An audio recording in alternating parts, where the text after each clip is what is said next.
سیدنا عباس بن عبد المطلب رضی اللہ تعالیٰ عنہ جو حضور علیہ السلام کے مبارک چچا ہیں، سیدنا عباس فرماتے ہیں کہ ایک دن میں محبوب کریم علیہ السلام کی خدمت میں حاضر ہوا، آ کر حضور علیہ السلام کی خدمت میں عرض کرنے لگا، یا رسول اللہ صلی اللہ تعالیٰ علیہ وسلم،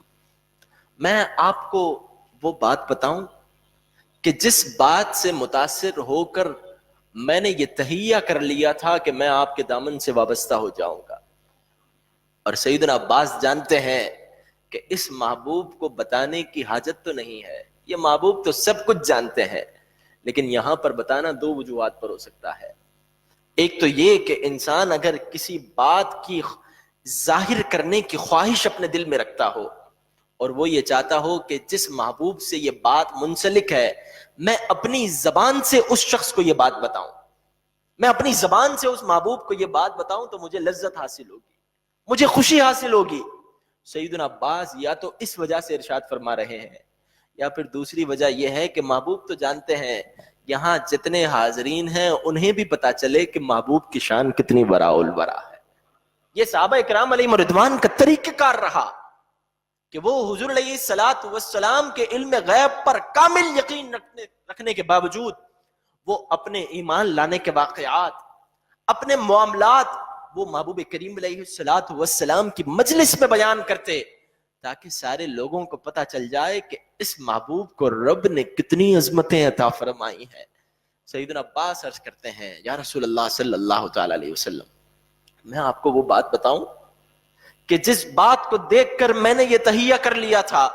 کہ میں ضرور ضرور آپ کے دامن سے وابستہ ہوں گا۔ محبوب کریم علیہ السلام کی خدمت میں عرض کرتے ہیں، یا رسول اللہ صلی اللہ تعالی علیہ وسلم، میں نے آپ کو پنگوڑے میں دیکھا، جب آپ جھولے میں تھے تو میں آپ کو اس وقت دیکھا کرتا تھا کہ آپ چاند سے سرگوشی فرمایا کرتے تھے، آپ پنگوڑے میں ہوتے ہوئے چاند سے سرگوشی فرماتے تھے، اور میں آپ کو دیکھتا تھا کہ آپ اپنی مبارک انگلی چاند کی طرف جس طرف اشارہ کرتے، چاند کی طرف کر کے جس سمت پر آپ چاند کو حکم دیتے چاند اسی جانب چلا جایا کرتا تھا۔ محبوب کریم علیہ السلام ارشاد فرماتے ہیں، اے چچا، میں چاند سے باتیں کیا کرتا تھا، میں چاند سے کلام کیا کرتا تھا اور وہ مجھ سے باتیں کرتا تھا،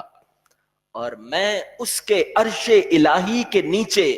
امام بیہقی رضی اللہ تعالیٰ نے اس روایت کو لکھا ہے، حوالے کے ساتھ کلام ہے۔ امام بیہقی فرماتے ہیں کہ محبوب کریم علیہ السلام نے ارشاد فرمایا کہ میں چاند سے باتیں کرتا تھا اور چاند مجھ سے باتیں کرتا تھا، اور وہ جو عرش الہی کے نیچے سجدہ کرتا تھا میں اس کے سجدے کی تسبیح کو اس وقت بھی سنا کرتا تھا اور آج بھی سماعت کرتا ہوں۔ محبوب کریم علیہ السلام کی سماعت پر اور حضور علیہ السلام کے کلام سننے پر آج یہ امت بحث کرتی ہے۔ محبوب نے تو یہ فرمایا کہ میں اس وقت کہ جس وقت کی چچا تم بات کر رہے ہو، جب چاند عرش الہی کے نیچے سجدہ کرتا تھا اور سجدہ کر کے جن الفاظ میں تسبیح بیان کیا کرتا تھا میں اس وقت بھی اس کی تسبیح کو سماعت کرتا تھا اور آج بھی سماعت کرتا ہوں۔ جب عرش الہی کے نیچے سجدہ ریز چاند کی تسبیح کو محبوب سماعت کر رہے ہیں تو پھر اگر سینکڑوں میل ہوں یا ہزاروں میل ہوں، اگر کوئی ہزاروں میل کے فاصلے سے پکارے تو کیا محبوب سماعت نہیں کریں گے؟ فریاد امتی جو کرے حال زار میں، ممکن نہیں کہ خیر بشر کو خبر نہ ہو۔